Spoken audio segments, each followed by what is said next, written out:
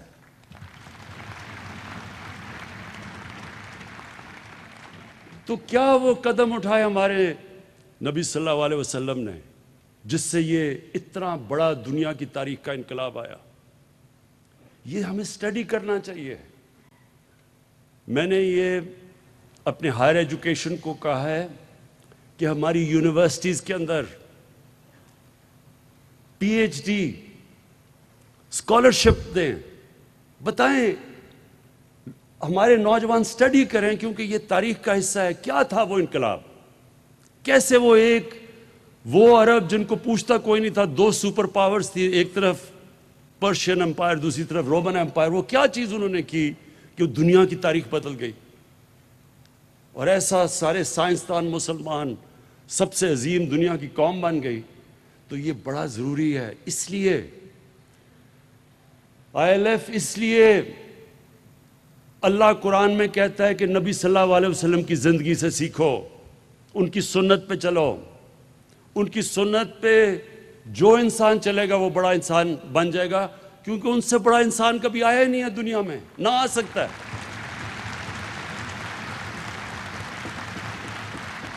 اور جو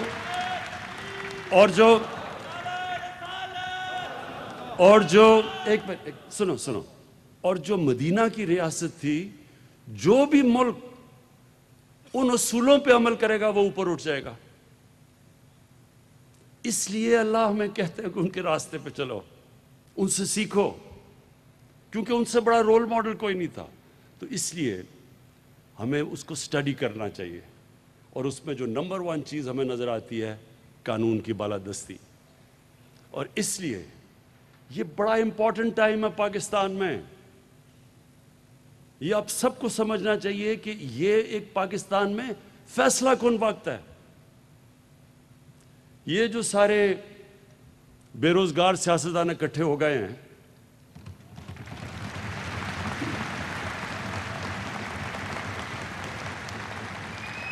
اس کا ایک منٹ سنیں اس کا اب سب پوچھیں کہ یہ سارے اکٹھے ہوئے کیوں ہیں، اور اس کے اندر آپ کو سمجھ آ جائے گا کہ یہ کتنا فیصلہ کن وقت ہے پاکستان میں. یہ سارے اکٹھے اس لیے ہوئے ہیں کہ یہ قانون کی بالادستی نہیں مانتے. یہ کہہ رہے ہیں اصل میں کہ ہم قانون سے اوپر ہیں، ہم جواب دہ نہیں ہیں. ہم چوری کریں، ہم ڈاکے ماریں، ہمیں کوئی ہاتھ نہ لگائے. ہم اگر کوئی ہاتھ لگائے گا تو جناب یہ انتقامی کارروائی ہوگی.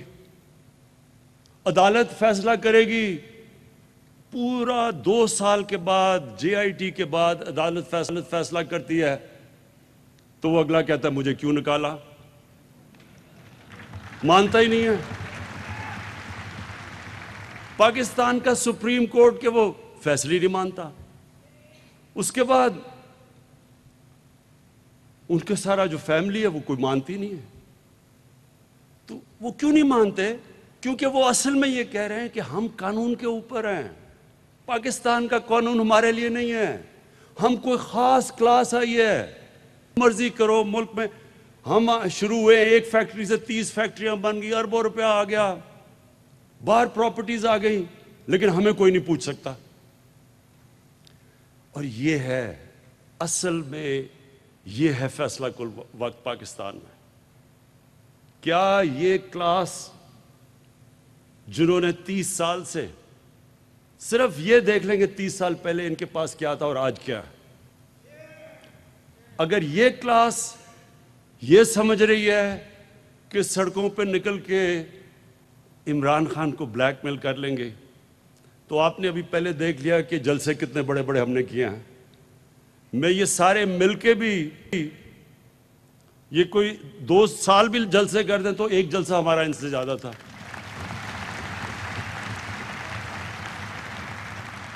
اور اس کی وجہ ہے لوگ نکلتے ہیں کسی مقصد کے لیے، کسی نظریے کے لیے نکلتے ہیں.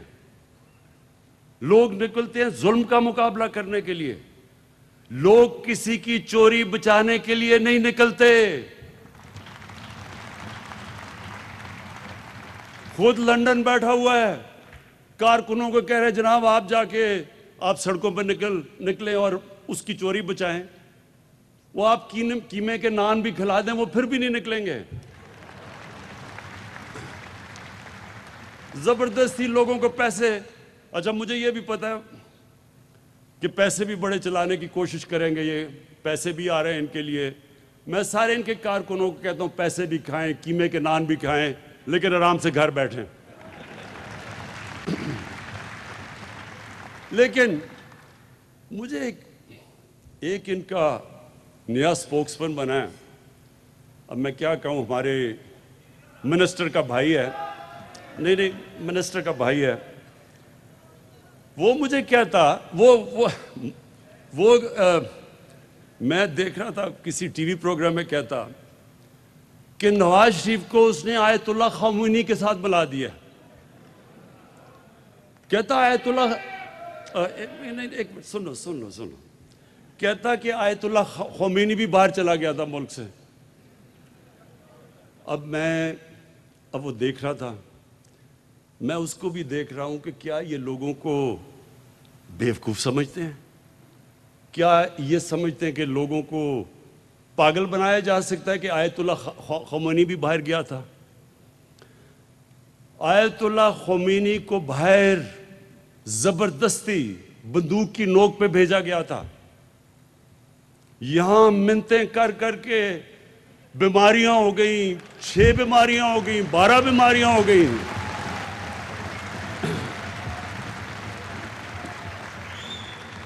مجھے یاد، اب ہماری کیبنٹ کی میٹنگ ہو رہی ہے، سنیں ذرا، ابھی نہیں، سنیں، کیبنٹ کی میٹنگ ہو رہی ہے، یہ ذرا سنیں۔ اب جناب کیبنٹ کی میٹنگ ہو رہی ہے، ہمیں ایک عدالت نے کہہ دیا کہ جی اگر نواز شریف کو کچھ ہو گیا تو گورنمنٹ ذمہ دار ہے۔ اب ہم عدالت کی بھی رسپیکٹ کرتے ہیں۔ کیبنٹ کی میٹنگ ہو رہی ہے، 6 گھنٹے میٹنگ چل رہی ہے، ڈاکٹرز بیٹھے ہیں کہ جی یہ بھی بیماری ہوگی، اس کو یہ بھی بیماری ہوگی، اس کو یہ بھی بیماری۔ اب ہم سارے بیٹھے پریشان سن رہے ہیں کہ اتنی بیماریاں ایک آدمی کو ہو سکتی ہیں۔ جب وہ اس کی ساری بیماریاں بتائیں تو میں دیکھ رہا تھا وہ کیبنٹ میٹنگ میں شیرین مزاری، ہماری ہیومن رائٹس کی جو منسٹر ہیں، اس کی آنکھوں میں آنسو آ گئے۔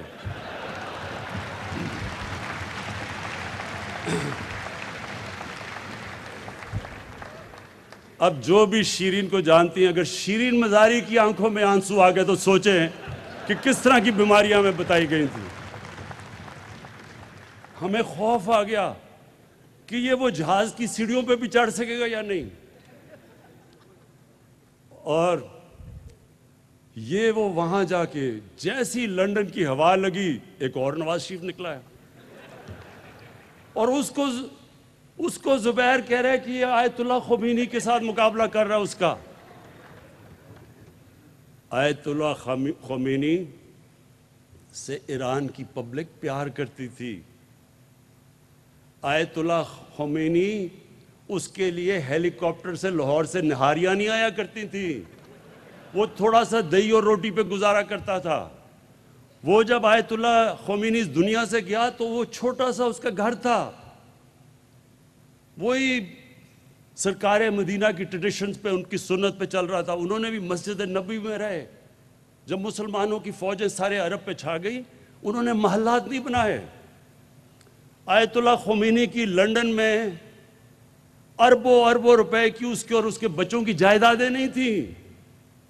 اس کی بیٹی کے پیناما پیپرز کے اوپر 4 بڑے بڑے مہنگے لندن کے فلیٹس اس کے بیٹی کے نام نہیں آ گئے۔ اس کو مقابلہ کرنا، کدھر آیت اللہ خامنہی اور کدھر ہمارا نہاری کھانے والا۔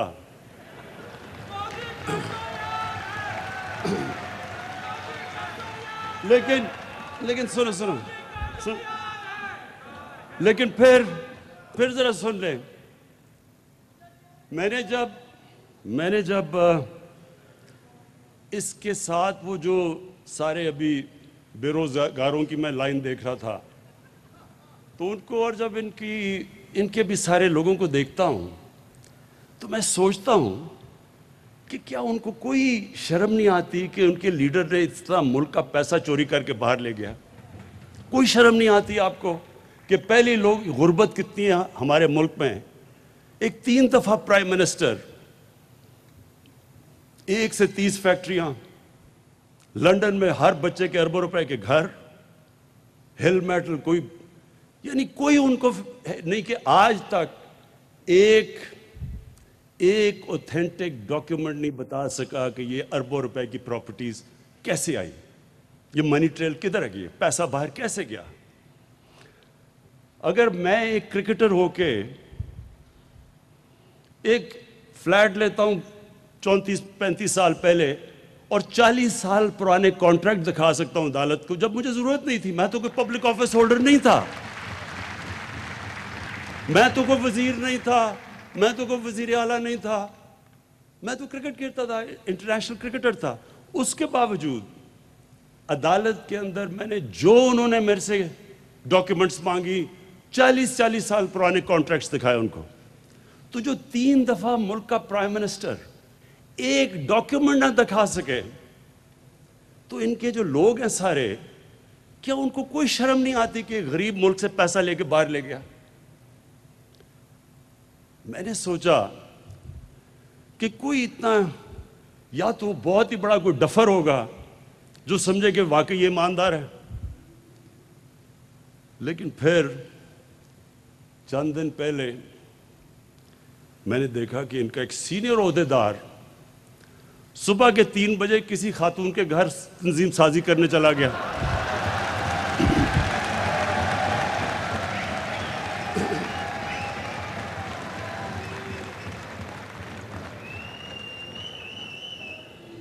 اور بڑا حیران ہوا کہ اس خاتون کے بھائیوں نے مارا کیوں اس کو۔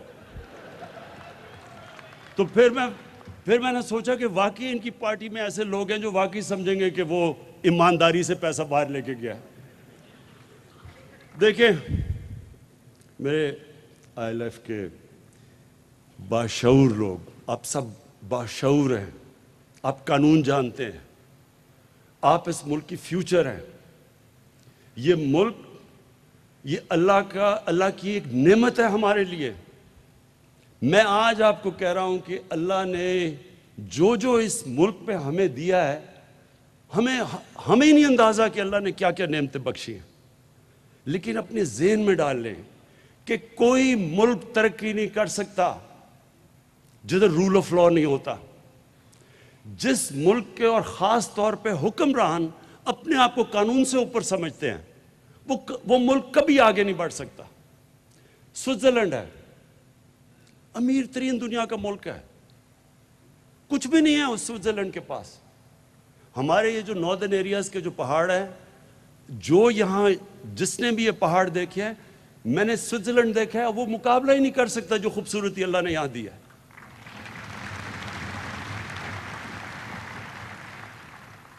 جو زرخ زمین دی ہے، جو ہماری ورائٹی دی ہے، یعنی اللہ نے کیا چیز نہیں دی اس ملک کو۔ لیکن یہ ذہن میں ڈال لیں کہ کبھی بھی کوئی ملک جب اس کے حکمران اپنے آپ کو قانون سے اوپر سمجھتے ہیں اور جب وہ کرپشن پہ لگ جاتے ہیں، کوئی ملک ترقی نہیں کرتا۔ دنیا میں وسائل میں امیر ترین ملک ہیں، ہمارے سے بھی زیادہ وسائل ہیں، لیکن ہمارے سے زیادہ غربت ہے، کیونکہ وہاں بھی ایسے لوگ بیٹھے ہوئے ہیں حکمران جو ملک کا پیسہ چوری کر کے باہر لے جاتے ہیں۔ آج یہ آپ کو سمجھنا ہے کہ دنیا سے ہو کیا رہا ہے۔ ہم اکیلے نہیں ہیں جو پاکستان میں جدھر ہماری ریسورسز چوری کر کے باہر جا رہی ہیں۔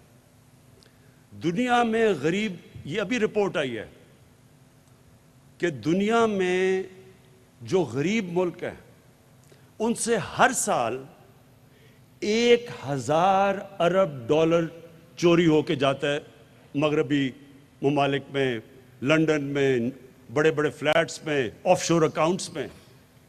ہر سال 1000 ارب ڈالر غریب ملکوں سے امیر ملکوں پہ جا رہا ہے۔ اس لیے تو آپ دیکھ رہے ہیں کشتیوں میں لوگ کوشش کر رہے ہیں یورپ جانے کے لیے، مر رہے ہیں، ڈوب رہے ہیں امیگرنٹس جو ہیں، کیونکہ وہ جانا چاہتے ہیں ادھر، کیونکہ ان کے ملک کھوکھلے کر دیتے ہیں. یہی جو ایلیٹ ہے یہ چوری کر کے ملکوں کو کھوکھلا کر دیتی ہے. پیسہ جب یہاں سے باہر چلا جائے تو نوکریاں تو باہر ملیں گی. یہاں اسکولوں میں اور ہسپتالوں میں پیسہ کیسے خرچ ہوگا جب جو بھی سربراہ وہ اپنا چیک اپ بھی ملک سے باہر کروائے ہاسپٹلز میں، تو یہاں ہاسپٹل کیسے ٹھیک ہوں گے؟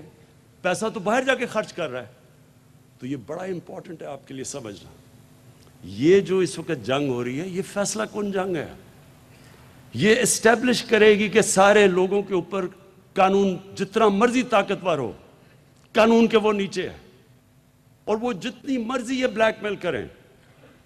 یہ میں آج آپ کو بتا دوں کہ جس دن جو بھی جب مشرف نے کیا تھا وہ پریشر میں آ کے وکلا موومنٹ چلی تھی جس میں ہم نے سب نے شرکت کی، مقصد تو اس کا کچھ اور تھا. ہم تو آزاد عدلیہ چاہ رہے تھے، اور شکر ہے آج پاکستان کی عدلیہ آزاد ہے. لیکن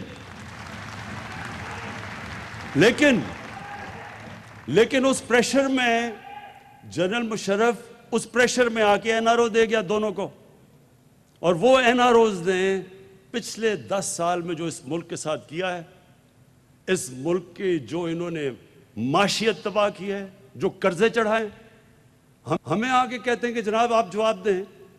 ہمارے سے پوچھتے ہیں جب ایک ملک، ایک گورنمنٹ جتنا ٹیکس اکٹھا کرتی ہے سال میں، اس کا آدھا ٹیکس، اس کا جو آدھا پیسہ ہے وہ ان کے لیے ہوئے قرضوں کی قسطوں میں چلے جاتے ہیں، تو ملک آگے کیسے بڑھ سکتا ہے؟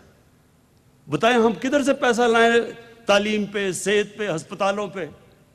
کیونکہ آدھا تو پیسہ ادھر چلے جاتا سیدھا باہر قرضوں کی قسطوں پہ. تو تب تو یہ 10 سال میں ان کو کوئی فکر نہیں ہوئی کہ جناب ملک تباہ ہو رہا ہے. مل کے دونوں حکومت کر رہے تھے. تب تو جمہوریت بھی نہیں خطرے میں تھی، معاشیت بھی نہیں خطرے میں تھی، جب قرضے چڑھا رہے تھے. خواتین و حضرات، انشاءاللہ آپ یہ اب دیکھیں گے کہ یہ جو پاکستان جدھر اب پہنچ گیا، انشاءاللہ آپ دیکھیں گے یہ اس کو کہتے ہیں ٹپنگ پوائنٹ. جو مشکل 2 سال تھے وہ بڑی مشکلوں سے ہم نے نکال لیے ہیں. بڑے بڑے امتحان آئے. ہمیں شروع میں تو ڈیفالٹ سے بچنا پڑا. اس کے بعد یہ جو کووڈ کا آیا، ساری دنیا میں جو کرونا کا کرائسس آیا، جس طرح پاکستان نکلا ہے، وہ جس طرح علی ظفر نے کہا ہے، WHO کہہ رہی ہے کہ پاکستان ان 4 ملکوں میں سے ہے جو سب سے بہترین طریقے سے وہ کووڈ سے نکلے ہیں.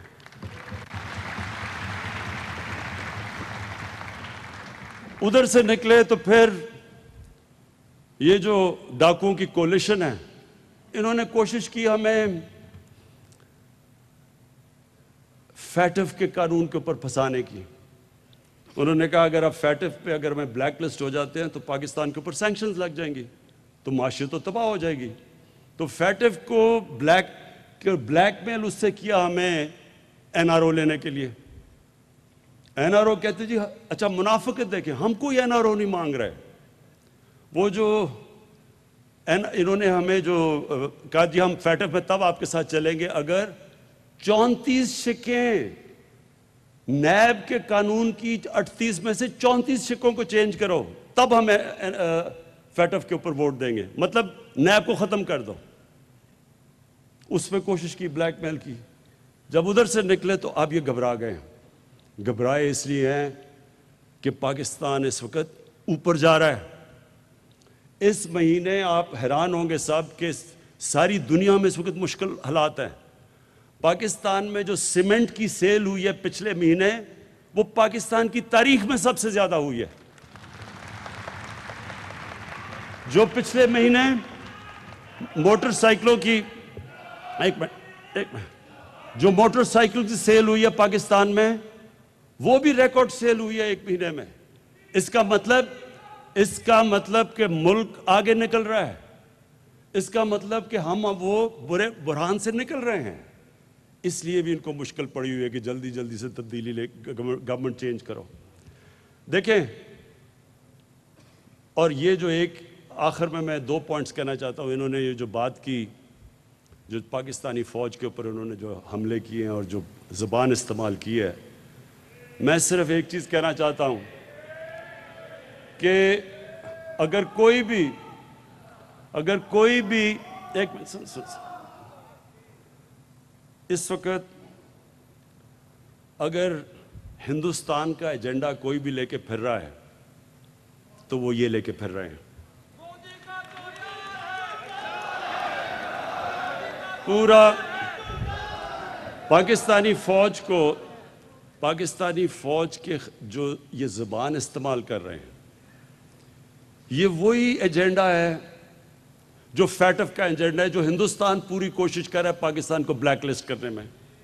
یہ وہی ایجنڈا ہے کہ اگر پاکستانی فوج کمزور ہوتی ہے تو آپ خود ہی دیکھ لیں مسلمان دنیا میں اس وقت کیا ہو رہا ہے.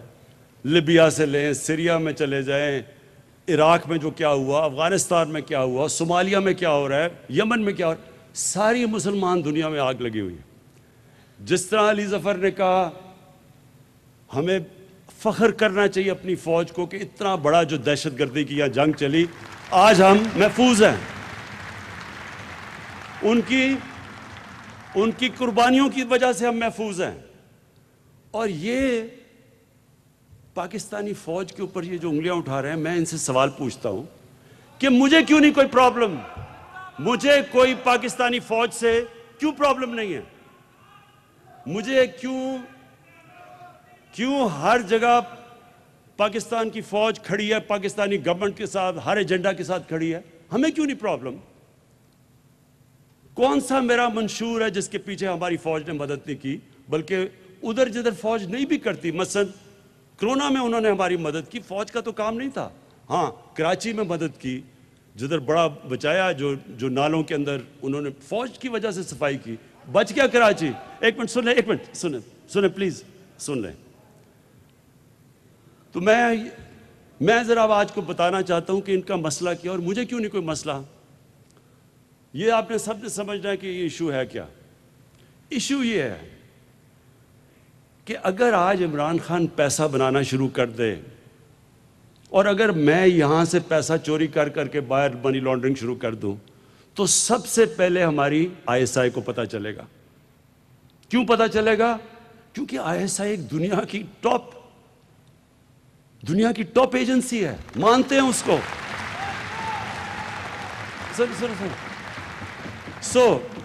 یہ ذرا سمجھنے کی کوشش کریں آپ.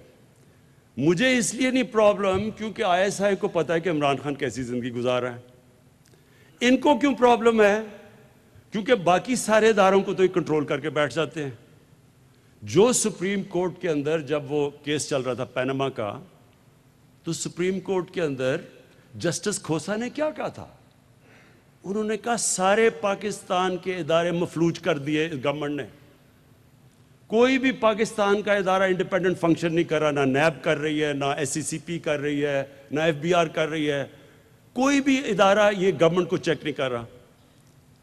جن کا کام چیک اور بیلنس کرنا ہے وہ سارے ادارے کنٹرول کر لیتے ہیں. ایک ادارہ رہ جاتا ہے، اب ان کو پتہ ہے کہ پاکستان ISI کو ساری ان کی چوری کا پتہ ہے. اب اس کو کنٹرول کرنے کی کوشش ہوتی ہے اور ادھر لڑائی ہوتی ہے. اس لیے تو نواز شریف کی ہر آرمی چیف سے لڑائی ہو جاتی ہے، کیونکہ وہ اس کو پنجاب پولیس بنانا چاہتا ہے. اور کیونکہ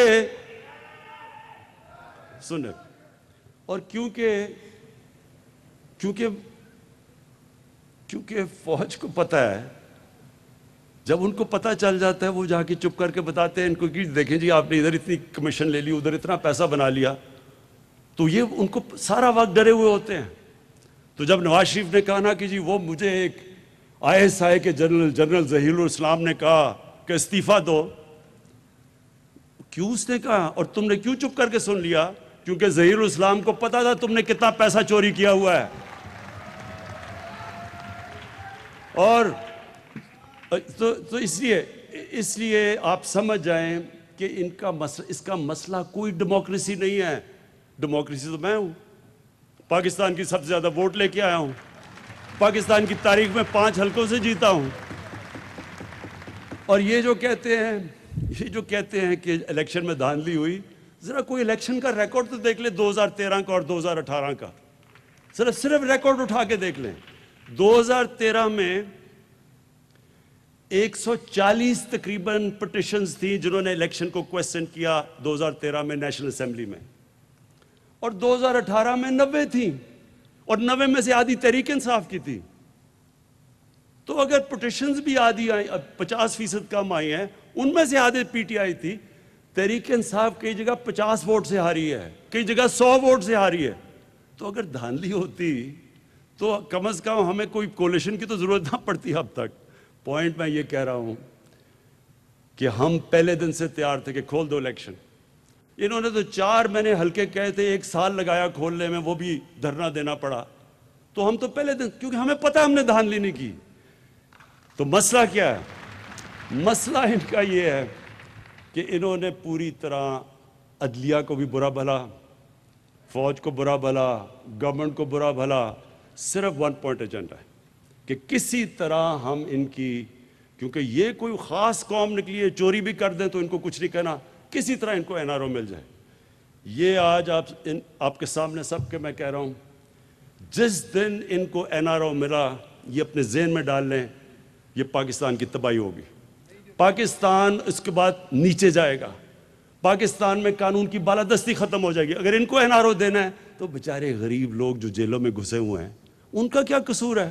ان کی تو لاکھوں کی چوروں میں بیچارے وہ جیلوں میں پڑے ہوئے ہیں، اور یہ اربوں کی چوری والے کہہ رہے ہیں جی ہمیں معاف کر دو۔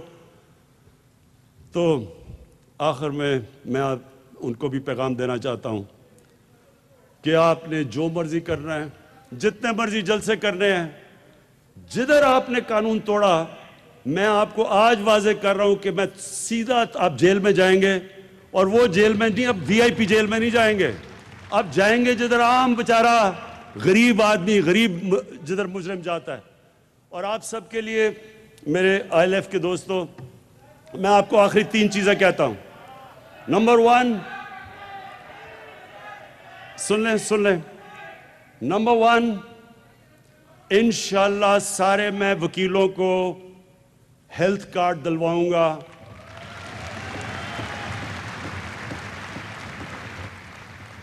کیونکہ ہمیں پتہ ہے زیادہ تر جو وکیل وہ مشکل محنت کش لوگ ہیں، اور ان کے لیے اگر ایک گھر میں بیماری ہو جائے تو انشاءاللہ ہم آئی ایل ایف کو ایک ہیلتھ کارڈ، اور اس کے لیے پوری ہم تیاری علی ظفر کے ساتھ ہم کر رہے ہیں۔ نمبر 2، جو ہم احمد اویس نے کہا تھا کہ گھروں کا، کہ گھر ہونا چاہیے، چھت ہونی چاہیے،